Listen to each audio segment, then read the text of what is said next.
ಹೊನ್ನಾವರ ಪಟ್ಟಣ ಪಂಚಾಯತ್ ಸಭಾಭವನದಲ್ಲಿ ವಚನ ಸಾಹಿತ್ಯದ ಸಂರಕ್ಷಣೆಗಾಗಿ ವಚನಗಳನ್ನು ಸಂಗ್ರಹಿಸಿ ಜಗತ್ತಿಗೆ ಪಸರಿಸಿದ ವಚನ ಪಿತಾಮಹ ಡಾಕ್ಟರ್ ಪಗು ಹಳಕಟ್ಟಿಯವರ 144ನೇ ಜಯಂತಿಯನ್ನು ಆಚರಿಸಲಾಯಿತು. ತಾಲೂಕ್ ಪಂಚಾಯತ್, ತಾಲೂಕಾಡಳಿತ ಹಾಗೂ ಪಟ್ಟಣ ಪಂಚಾಯತ್ ಸಂಯುಕ್ತ ಆಶ್ರಯದಲ್ಲಿ ಹಮ್ಮಿಕೊಂಡಿದ್ದ ಕಾರ್ಯಕ್ರಮವನ್ನು ತಾಲೂಕು ದಂಡಾಧಿಕಾರಿ ರವಿರಾಜ್ ದೀಕ್ಷಿತ್ ದೀಪ ಬೆಳಗಿಸುವುದರ ಮೂಲಕ ಕಾರ್ಯಕ್ರಮವನ್ನು ಉದ್ಘಾಟಿಸಿದರು. ಶರಣರ ವಚನಗಳು ಜನರ ಜೀವನಕ್ಕೆ ದಾರಿದೀಪವಾಗಿವೆ. 12ನೇ ಶತಮಾನದಲ್ಲಿ ಬಸವಣ್ಣನವರು ಹಾಗೂ ಅವರ ಸಮಕಾಲೀನ ಶರಣರು ತಮ್ಮ ಅನುಭವಗಳನ್ನು ಸಮಾಜಕ್ಕೆ ಮಾರ್ಗದರ್ಶನ ನೀಡುವ ವಚನಗಳನ್ನು ಸಮಾಜಕ್ಕೆ ರಚಿಸಿದ್ದಾರೆ. ಆದರೆ ಕಾಲಕ್ರಮೇಣ ಅವುಗಳೆಲ್ಲವೂ ನಶಿಸಿ ಹೋಗುವ ಹಂತಕ್ಕೆ ಬಂದು ತಲುಪಿವೆ.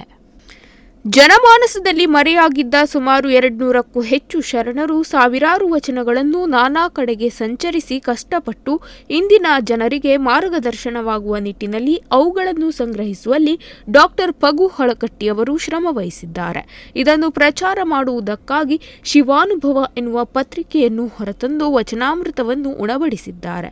ಅಂತಹ ಮಹಾಶರಣ ಪಗು ಹಳಕಟ್ಟಿಯವರ ಜಯಂತಿಯನ್ನು ಆಚರಿಸಲಾಯಿತು.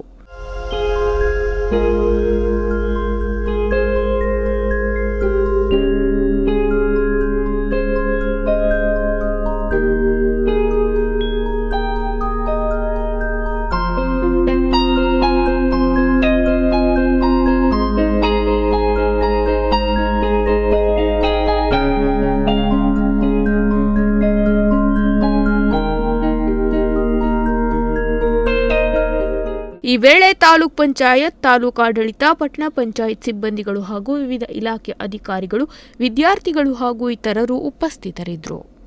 Nudisiri news desk Honnavar.